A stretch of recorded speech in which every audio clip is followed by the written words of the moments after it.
प्रिय विद्यार्थियों, आज हम एक्सरसाइज 15.1 में क्वेश्चन नंबर दूसरा, निम्नलिखित प्रयोगों में से किन किन प्रयोगों के परिणाम समप्रायिक हैं स्पष्ट कीजिए। तो इस प्रश्न में ये प्रश्न नंबर दूसरा है और इसमें 4 प्रश्न दिए हुए हैं। अब इन चारों प्रश्नों के उत्तर बताएंगे अपने अपने प्रश्नों के हिसाब से। तो पहला प्रश्न है कि समप्रायिक होता क्या है। हमारा तुमसे पहला प्रश्न यही है कि समप्रायिक परिणाम क्या होते हैं। तो मैंने कल जब वीडियो दूसरी कराई थी तो उसमें बताया था कि समप्रायिक परिणाम या समप्रायिक घटनाएं वे घटनाएं होती हैं जो किसी भी घटना में घटित होने पर प्रायिकता हमेशा समान आती है। जैसे एक सिक्का उछालें तो एक सिक्का उछालने पर उसमें हेड या टेल के आने की संभावना समान होगी, या तो हेड आएगा या टेल आएगा। तो दोनों की संभावना समान है, यानी 1/2 हेड आने की तो टेल आने की भी 1/2 होगी। तो ऐसी घटनाएं समप्रायिक परिणाम कहलाती हैं। तो अब पहला प्रश्न करेंगे हम सॉल्व इसी आधार पर कि ड्राइवर है जो कार चलाने का प्रयत्न करता है, कार चलनी प्रारंभ हो जाती है या कार चलना प्रारंभ नहीं होती। प्रश्न ये है, अब ध्यान से समझिएगा। इसमें ड्राइवर गाड़ी चलाने का प्रयास करता है, तो हमें बताना है कि कार चलनी प्रारंभ हो जाए और कार चलनी प्रारंभ न हो, तो ये समप्रायिक परिणाम है या नहीं। तो मैं आपको बताना चाहूंगा, क्योंकि ड्राइवर गाड़ी चलाने का प्रयास कर रहा है यहां पर, इसलिए जब वो प्रयास कर रहा है तो गाड़ी के चलने की संभावना अधिक है गाड़ी के न चलने की संभावना की अपेक्षा। और हम पहले ही बता चुके हैं कि समप्रायिक परिणाम वो होते हैं जिनमें सभी संभावनाएं या सभी परिणामों की संभावनाएं समान हो। तो यहाँ परिणामों की संभावना समान नहीं है, क्योंकि गाड़ी के चलने की संभावना अधिक है, क्योंकि यहाँ ड्राइवर गाड़ी चलाने का प्रयास करता है, इसलिए गाड़ी के चलने की संभावना अधिक है। अगर गाड़ी खराब न हो तो गाड़ी चलेगी, अर्थात गाड़ी के चलने की संभावना गाड़ी के न चलने की संभावना से अधिक है। अतः ऐसी स्थिति में ये पहला प्रश्न परिणाम समप्रायिक नहीं है। यहां लिख देंगे परिणाम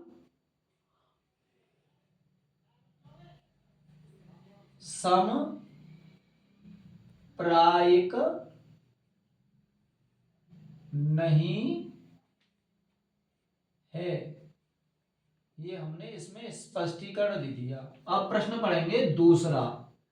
दूसरे प्रश्न में एक खिलाड़ी बास्केटबॉल को बास्केट में डालने का प्रयास करती है, यानी प्रयत्न करती है।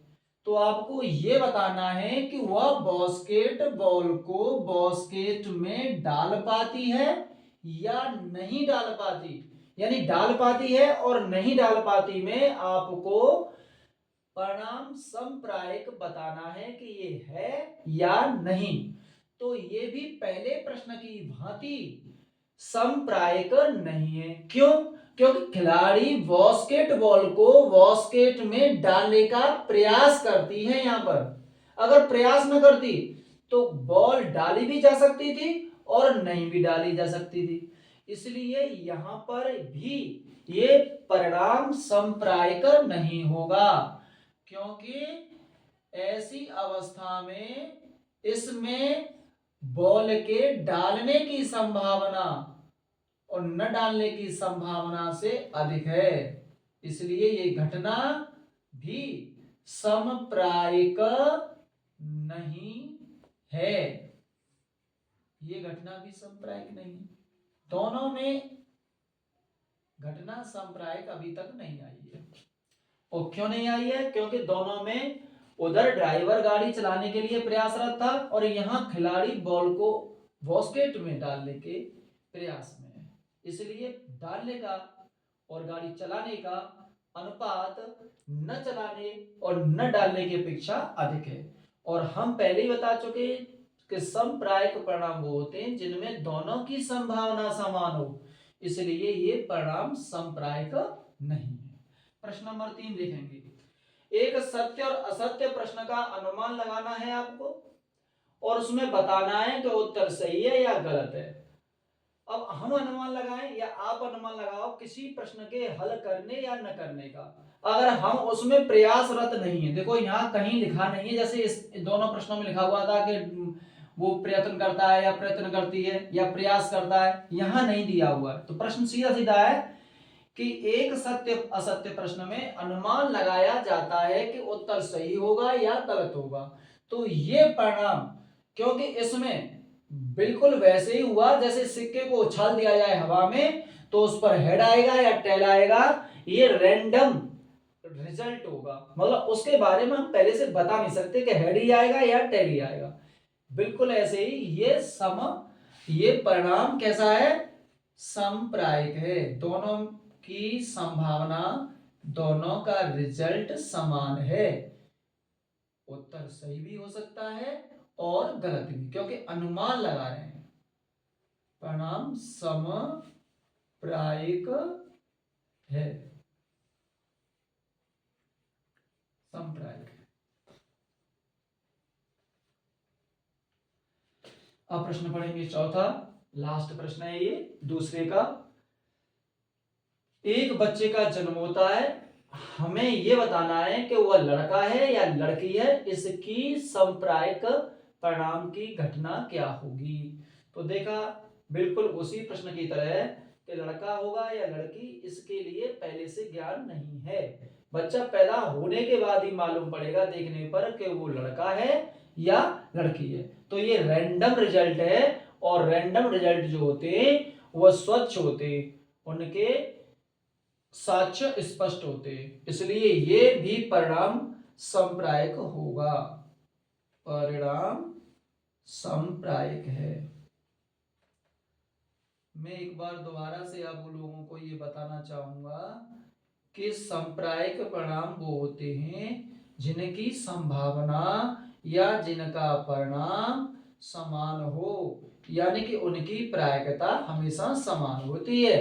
जैसे एक सिक्के में जब हम उछालते हैं तो उस पर हेड और टेल आने की संभावना समान है। हमें मालूम नहीं है कि हेड आएगा या टेल आएगा, तभी तो क्रिकेट के मैचों में टॉस करने से पहले हेड या टेल का सिक्का उछाल करके रिजल्ट किया था, क्योंकि ये स्वच्छ रिजल्ट होता है और इसमें किसी प्रकार की धोखाधड़ी या कोई डिसीजन गलत नहीं हो सकता।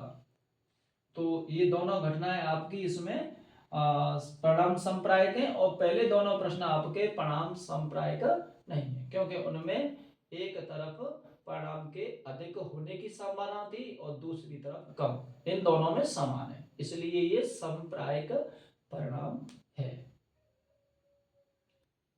अब शुरू करते हैं प्रश्न नंबर 3 और 4 प्रश्न बोर्ड पे लिखे हुए हैं। आप पहला प्रश्न 3 पढ़ेंगे। फुटबॉल के खेल को प्रारंभ करते समय यह निर्णय लेने के लिए कि कौन सी टीम पहले बॉल लेगी, इसके लिए सिक्का उछालना एक न्याय संगत विधि क्यों माना जाता है। मतलब प्रश्न कहना चाह रहा है कि सिक्का ही क्यों उछालते हैं। तो बच्चों, न्याय संगत सिक्के को इसलिए माना जाता है, इसका प्रमुख रिजल्ट है क्योंकि सिक्का उछालने से पहले हम यह भविष्यवाणी या ये नहीं बता सकते कि हेड ही आएगा या टेल ही आएगा, इसलिए सिक्का उछाला जाता है। केवल सिक्का ही उछाला जाता है क्योंकि उससे पहले बता नहीं सकते। तो उसके न्याय संगत विधि का होने का वो मुख्य कारण है कि सिक्का उछालने से पूर्व भविष्य वाणी नहीं की जा सकती। है। किसकी नहीं की जा सकती है कि हेड आएगा या टेल आएगा। ये नहीं बता सकते हम कि हेड ही आएगा या टेल ही नहीं, टेल ही आएगा। इसलिए सिक्का उछाला जाता है, बशर्ते सिक्का दोनों तरफ, एक तरफ हेड और एक तरफ टेल हो, यानी सिक्का शुद्ध हो। अब प्रश्न बात करेंगे 4 की। इस प्रश्न में क्या दिया है, इसमें बोल रहा है निम्नलिखित में से कौन सी संख्या, यानी इनमें से कौन सी संख्या प्रायिकता नहीं हो सकती। तो इसके लिए हमने आपको एक रिजल्ट लिखाया था कि प्रायिकता वही हो सकती है जो इसका पालन करे। ये प्रायिकता बोलते हैं इसे, हमने पहले ही बता दिया आपको, सारी शर्तें लिखा चुके। यानी कि या तो 0 उत्तर हो किसी संख्या का, सॉरी किसी का, प्रायिकता वही होगी, या तो 0 होनी चाहिए प्रायिकता और 1 होनी चाहिए, और 0 और 1 के बीच में कोई भी संख्या हो सकती है। तो इसके लिए अब हमें बारी बारी से देखना होगा कौन कौन सी प्रायिकता है और कौन सी नहीं हो सकती। हमें चेक करना है कौन सी नहीं हो सकती। तो 0 और 0 से 1 की ओर चलेंगे तो सारी संख्याएं पॉजिटिव हैं, तो हमें मालूम पड़ रहा है ये नहीं हो सकती। तो आंसर तो ये हो गया। अब ये वेरीफाई करें कि ये है सही, ये सही है और ये सही है, तो क्यों। तो देखिए ये है 2/3। अब 2/3 0 से तो बड़ा हो गया और 1 से छोटा है, तो ये 0 और 1 के बीच की संख्या है, तो ये तो होगी प्रायिकता। अब बात करेंगे 15% पर। 15% को हम ऐसे लिख सकते हैं, और हल करेंगे तो 5 से इसे डिवाइड करिए और 5 से इसे ये हो गया, तो ये हो गया 3/20। अब ये संख्या भी 1 से छोटी है, तो इसका मतलब ये भी 0 और 1 के बीच में, तो ये भी हो गया। ये होता है आपका 7/10 बन जाएगा, पॉइंट हटाएंगे 0 लगाएंगे इधर, तो ये भी 1 से कम है। यानी कि ये दोनों क्वेश्चनों में, सॉरी ये 3 जो है ये प्रायिकता हो सकते हैं, जबकि माइनस वाली प्रायिकता नहीं हो सकती। और पूछें क्यों, क्योंकि हमारे पास पहले से ही ये शर्त दी हुई है कि प्रायिकता के मान ये हो सकते हैं केवल और केवल 0 से प्रायिकता या तो 0 होगी कम से कम, या 0 से बड़ी होगी, बराबर होगी और 1 से छोटी होगी। हमेशा एक निश्चित घटना की प्रायिकता एक हमने बता दिया, एक असंभव घटना की प्रायिकता हम पहले ही पढ़ा चुके हैं। अब आगे बात करेंगे हम अगले प्रश्न की। अब प्रश्न है आपके सामने क्वेश्चन नंबर 5, यदि PE = 0.05 है तो E नहीं की प्रायिकता क्या है। मतलब ये दिया हुआ है कि PE = इसका जब आंसर करेंगे, उत्तर देंगे इसका, तो उत्तर कैसे देंगे, पेपर टाइम में आप अच्छी तरह स्टेप बाय स्टेप लिख लें। ई नहीं को क्या बोलते हैं मैं पहले ही बता चुका हूं। ई नहीं को बोलते हैं, ये तो होती है घटना घटित होने की। ये किसकी होती है, घटना घटित